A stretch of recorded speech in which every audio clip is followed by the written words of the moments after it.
मुंबई वाशी येथील विष्णुदास भावे नाट्यगृह इथे इंदिराबाई गायकवाड चॅरिटेबल ट्रस्ट नवी मुंबईचे अध्यक्ष दिलीप गायकवाड यांच्या नेतृत्वाखाली हिंदू मातंग संमेलन आयोजित करण्यात आलं होतं। या संमेलनाप्रसंगी राज्याचे वनमंत्री आणि पालघर जिल्ह्याचे पालकमंत्री गणेश नाईक, राष्ट्रीय स्वयंसेवक संघ अखिल भारतीय कार्यकारिणी सदस्य आणि अखिल भारतीय धर्म जागरण प्रमुख शरदराव ढोले, माजी खासदार संजीव नाईक यांच्यासह अनेक मान्यवर आणि समाज बांधव मोठ्या संख्येने उपस्थित होते। यावेळी मंत्री गणेश नाईक, राष्ट्रीय स्वयंसेवक संघ अखिल भारतीय कार्यकारिणी सदस्य शरदराव ढोले यांनी दिलेलं मार्गदर्शनपर व्याख्यान खूप प्रेरणादायी होतं। त्यांनी सांगितलंय की असे कार्यक्रम समाजाला एकत्र आणून सकारात्मक बदलांसाठी प्रोत्साहित करतात। त्यामुळे त्यांनी दिलीप गायकवाड यांच्या या भूमिकेची प्रशंसा करत त्यांच्या कार्याला बळ दिलंय।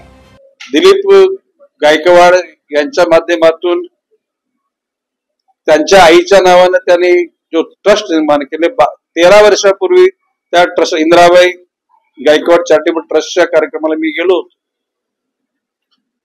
अनाथ मुलांना मदत करणं, दिव्यांगांना मदत करणं, गरिबांची शिक्षणाची सोय करणं, त्यांना आरोग्याच्या सेवा देणं, याकरता त्यांनी शाळा पण निर्माण केली। अशा या समाजभिमुख काम करणाऱ्या तरुणांच्या बरोबर निश्चितपणे सर्व समाजाने उभं राहिलं पाहिजे आणि ते कार्य सिद्धीस नेण्याकरता निश्चितपणे आमच्या सारख्यांचे योगदान निश्चित लागणार आहे।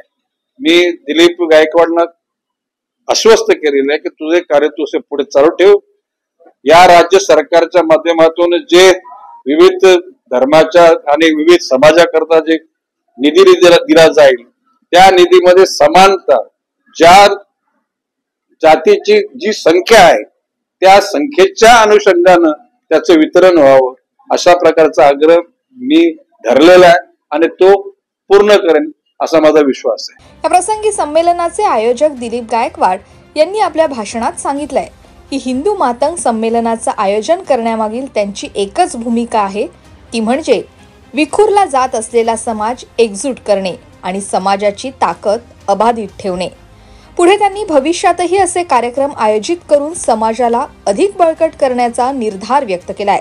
या प्रसंगी अनेक महत्त्वपूर्ण सामाजिक उपक्रम पार पडले, जे सर्व उपक्रम समाजाप्रती असलेल्या बांधिलकीचे आणि संवेदनशीलतेचे प्रतीक होते। हिंदू मातंग संमेलनाचं आयोजन केलेलं आहे। नवी मुंबई ही महाराष्ट्राची आर्थिक राजधानी आहे।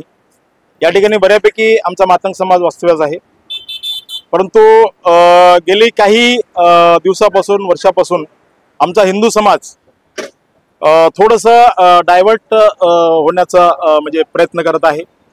तर त्यासाठी आम्ही हिंदू संमेलन म्हणून या संमेलनाचं आयोजन केलं आहे आणि आमचा जो समाज आहे तो जो डायव्हर्ट व्हायला लागला आहे, तर त्यांना परत आम्ही घरवापसी करण्यासाठी, त्यांचं मार्गदर्शन करण्यासाठी आम्ही या ठिकाणी हिंदू मातंग संमेलन म्हणून या ठिकाणी कार्यक्रमाचं आयोजन केलेलं आहे। आपला समाज हा मजबूत करूया, आपला देश हा मजबूत करूया, राष्ट्रहितामध्ये काम करूया आणि आपल्या समाजाचं नुकसान होऊ नये म्हणून या कार्यक्रमाचं मी आयोजन केलेलं आहे। Bureau report, Navi Mumbai network.